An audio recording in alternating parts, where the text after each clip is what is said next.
आपने अपने जवाब के क्रम में नर्सेस का जिक्र किया।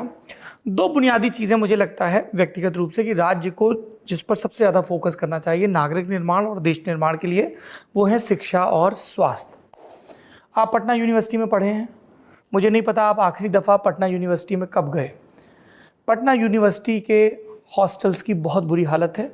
मैंने चुनाव में जाकर देखा कि छज्जा झड़ रहा है, सीमेंट मतलब वो सरिया दिख रहा है।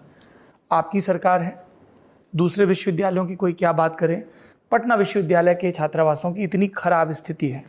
आप लोग उसी आंदोलन से, उसी यूनिवर्सिटी से निकले हैं।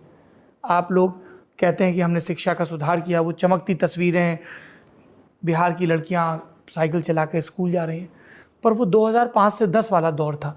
उसके बाद शिक्षा को लेकर वैसा जुनूनी चीज़ दिखी नहीं, और इसीलिए मैंने आपको एक स्पेसिफिक उदाहरण दिया जिसका बहुत विस्तार हो सकता है। नहीं, आपने एक उदाहरण दिया जी। मैं आपको एक उदाहरण दे सकता हूँ। गाँव के स्कूलों को जाकर देखिए कैसी बिल्डिंग बनी है कि आपको विश्वास नहीं होगा कि गाँव के अंदर स्कूल की बिल्डिंग है।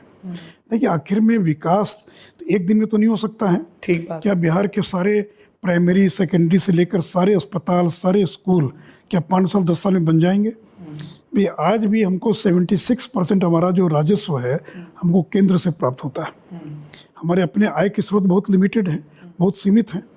केवल 25-26% हमारे आय का स्रोत होगा जो अपना स्रोत है। तो इसलिए देखिए, जो विकास हो, इसमें मैं आपकी बात, आप जो करें मैं उसको इनकार नहीं कर रहा हूँ।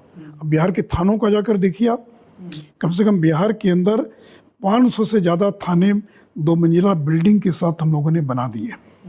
बिहार के अंदर अस्पतालों को जाकर देखिए आप, तो कहने का मतलब ये मैं कोई दावा नहीं कर रहा हूँ कि बिहार के सारे स्कूलों की बिल्डिंग हम लोगों ने बना दिया। बिहार में 8000 पंचायत है, 1400 पंचायत में 1.5 करोड़ की लागत से पंचायत सरकार भवन हम लोगों ने बना दिया। लेकिन 8000 पंचायत है, उसका नंबर आते आते आखिर पैसा भी तो चाहिए, उतनी धनराशि भी तो चाहिए चीज़ों को करने के लिए। तो इसलिए देखिए, परिवर्तन बहुत आया, लेकिन मैं दावा नहीं करता हूँ कि सारी समस्याओं का हम लोग ने समाधान कर दिया, सारी बिल्डिंग बना दिया।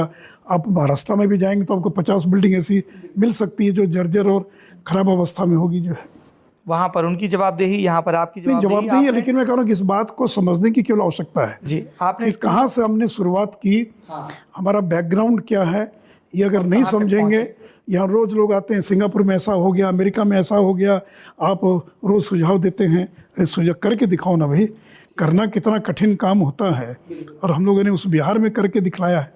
आपने बिल्कुल दुरुस्त। एक बात और बता दें जी, बिहार दुनिया का, शायद दुनिया का, हो सकता है कि एक आध और देश हो, जहाँ आबादी का घनत्व सर्वाधिक है वो बिहार है। क्वांटिटी और सब चीज़ नहीं, पर स्क्वायर किलोमीटर 2011 की जनगणना के अनुसार 1103 लोग 1 वर्ग किलोमीटर में रहते हैं, और ये 2021 की जब जनगणना होगी ये बढ़कर 1400-1500 हो जाएगा। और हिंदुस्तान का एवरेज क्या, 350 की 400। तो आप सोचिए, 1 वर्ग किलोमीटर में 1200-1300 लोग रहते हैं। इतना आबादी का घनत्व है बिहार के अंदर जो है, तो उसकी अपनी सीमाएँ हैं। बाकी राज्यों को आज इंडस्ट्री की ज़मीन चाहिए, 200 एकड़ दे दिया, 300 एकड़ दे दिया। यहाँ तो 1 एकड़ ज़मीन आप नहीं दे सकते। फर्टाइल ज़मीन है, छोटी होल्डिंग है, और आबादी का घनत्व इतना ज़्यादा है, और लोग आक्रामक हैं। यहाँ पर एक एक्सीडेंट हो जाता है, रोज़ अखबार में आप पढ़िएगा, दुर्घटना हो गई, मौत हो गई, 500 आदमी इकट्ठा होता, गाड़ी में आग लगा देता है।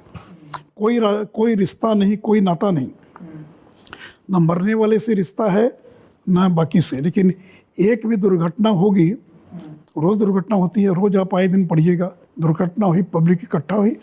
तो लोग बहुत यहाँ संवेदनशील हैं, लोग बहुत जागरूक हैं, इसलिए संघर्ष में बिहार हमेशा आगे रहा।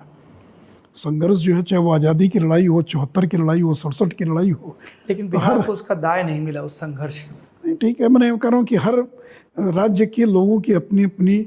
आपने सुशील जी बड़ी दुरुस्त बात कही जनसंख्या घनत्व की। इससे मेरे 3 सवाल निकलते हैं। पहला कि सरकार जनसंख्या विस्फोट और ना हो, इसको लेकर क्या प्रभावी कदम उठा रही है? उस सरकारी इश्तिहार वाले ने इफेक्टिव जो देखिए, जिसका एक एग्जाम्पल दिया जाए, क्योंकि जब तक आप उसको चेक नहीं करेंगे, आप 1000 के लिए स्कूल बनाएंगे, 2500 बच्चे तैयार हो जाएंगे, 2.5 के लिए बनाएंगे, 10 तैयार हो जाएंगे। आज मैं नालंदा के कई गाँव में घूम के आया, 35-35, 40-40 साल के लोगों से बात हुई, कितने बच्चे हैं? किसी ने कहा 5 बच्चे हैं, किसी ने कहा 6 बच्चे हैं। ये 2020 की बात है। तो आपकी सरकार ने क्या किया इस एक विषय पर? देखिए, हम लोग का स्पष्ट मत है कि परिवार नियोजन के कार्यक्रमों से जनसंख्या नियंत्रण नहीं हो सकती है।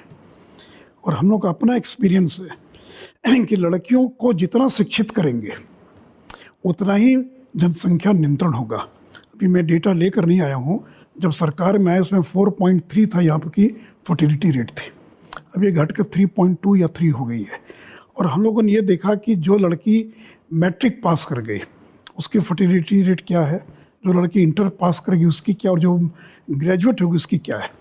इसलिए हम लोगों ने जो लड़कियों पर जो इतना ध्यान दिया, अभी हम लोग जो लड़की ग्रेजुएट होगी उसको 25,000 रुपया, हर लड़की, हर वर्ग की लड़की को 25,000 रुपया हम लोग उनको प्रोत्साहन राशि के रूप में दे रहे हैं। ये जो साइकिल दिया हम लोगों ने, और आज बिहार में 15 साल में लड़कियों की संख्या दुगनी हो गई जो मैट्रिक पास कर रही है।